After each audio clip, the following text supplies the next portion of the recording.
ఒడిశా రాష్ట్రం బరంపూర్ నుండి పెద్ద మొత్తంలో గంజాయి తీసుకొచ్చి తిరుపతిలో కాలేజీల వద్ద విద్యార్థులకు పరిసర ప్రాంతాల వినియోగదారులకు విక్రయిస్తున్న కుట్టెప్పగారి సాయిప్రసాద్ అనే వ్యక్తిని తిరుపతి రూరల్ పోలీసులు అరెస్ట్ చేశారు. అతని వద్ద నుంచి 1.8 కేజీల గంజాయి స్వాధీనం చేసుకున్నారు. తిరుపతి ముచ్చాలరెడ్డిపల్లి పోలీస్ స్టేషన్లో శనివారం ఏర్పాటు చేసిన విలేకరుల సమావేశంలో ఇందుకు సంబంధించిన పూర్తి వివరాలను సిఐ మద్దయ్యచారి మీడియాకు వెల్లడించారు.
ప్రస్తుతం ఎస్పీ శ్రీ సుబ్బారెడ్డి సార్ గారు తిరుపతి టౌన్లో కానీ పరిసర ప్రాంతాల్లో కానీ గంజాయి నిర్మూలన ఖచ్చితంగా చేయాలనే ఉద్దేశంతో దిశానిర్దేశం చేయడం జరుగుతుంది.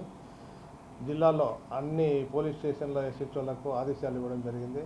అందులో భాగంగా జిల్లా ఎస్పీ గారు, అడిషనల్ ఎస్పీ గారు, రవిమోహనాచారి సార్ గారు ఇచ్చినటువంటి ఇన్ఫర్మేషన్ మేరకు మా డిఎస్పీ బేతపూడి ప్రసాద్ గారి ఆధ్వర్యంలో నిన్న సాయంత్రము కుట్టెప్ప గారి సాయి ప్రసాద్ అనే వ్యక్తిని అరెస్ట్ చేయడం జరిగింది. ఇతని వద్ద నుండి 1.8 కిలోలు అంటే 1 కేజీ 800 గ్రాములు గంజాయి స్వాధీనం చేసుకోవడం జరిగింది.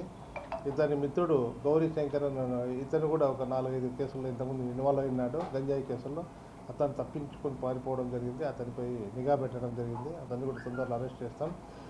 ఇతడు ప్రభుత్వ ఆల్రెడీ ఇతని మీద తిరుచానూరు పోలీస్ స్టేషన్లో గంజాయి కేసు ఉంది. తర్వాత ఇతను వచ్చేసి తిరుచానూరు లిమిట్స్లో ఇంతకుముందు అక్రమంగా మద్యం బాటిల్లో అమ్మే కేసులు కూడా ఉన్నాయి. ఇతడు అలవాటు పడిన నేరస్తుడు.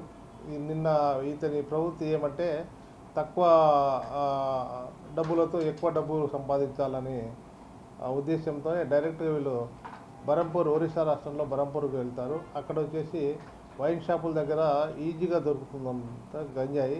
ఎంత కావాలంటే అంత దొరుకుతుందంట. 4 ఉంటే 6,000 వరకు పర్ కిలో అని చెప్తారంట.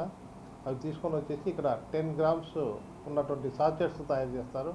ఒక్కో సాచెట్ 500 రూపాయలుగా కావాల్సిన విక్రయదారులకు, కాలేజీల దగ్గర వాళ్ళ ఎవరైనా కన్జ్యూమర్స్కు అమ్ముతుంటారు. ఈ విధంగా వీళ్ళు చేస్తున్నారు.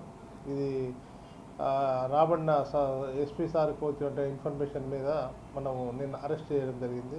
మేము మా ఎస్ఐలు అందరూ కలిసి అరెస్ట్ చేసి అతన్ని ఈరోజు రిమాండ్కు పంపిస్తున్నాం. మీ ద్వారా ప్రజలకు తెలియజేయడం అనగా గంజాయి గురించి కానీ లేదా ఇతర సంఘ వ్యతిరేక కార్యక్రమాల గురించి కానీ ఏమైనటువంటి ఇన్ఫర్మేషన్ ఉంటే మీరు 112 కానీ లేదా మా పోలీస్ స్టేషన్ నంబర్లకు కానీ ఫోన్ చేస్తే మేము ఇమ్మీడియట్గా రియాక్ట్ అయిపోయి వాటి మీద యాక్షన్ తీసుకుంటాం. దానివల్ల సమాజానికి మేలు జరుగుతుంది. ఇతన్ని అవలాల క్రాస్ దగ్గర అరెస్ట్ చేయడం జరిగింది. ఇతనిపై ప్రీవియస్గా కూడా గంజాయి కేసు ఉంది, మన తిరుచానూరు లిమిట్స్లో ఉంది. అతన్ని ప్రజెంట్ కేసు కోర్టులో నడుస్తూ ఉంది. ఎవరైనా సపోర్ట్ చేసేవాళ్ళు ఉన్నారు ఉద్దేశం. ఇతనికి సపోర్ట్ చేసే వాళ్ళు అంటే ఒక గౌరీ శంకర్ అని ఒక అతను ఉన్నాడు. అతని మీద నిఘా పెట్టాము. అతని దగ్గర కూడా 3 కేజీల గంజాయి ఉంది అని చెప్పినారు. అతడు పారిపోయినాడు. అతని కొరకు టీంలు ఫామ్ చేస్తాం.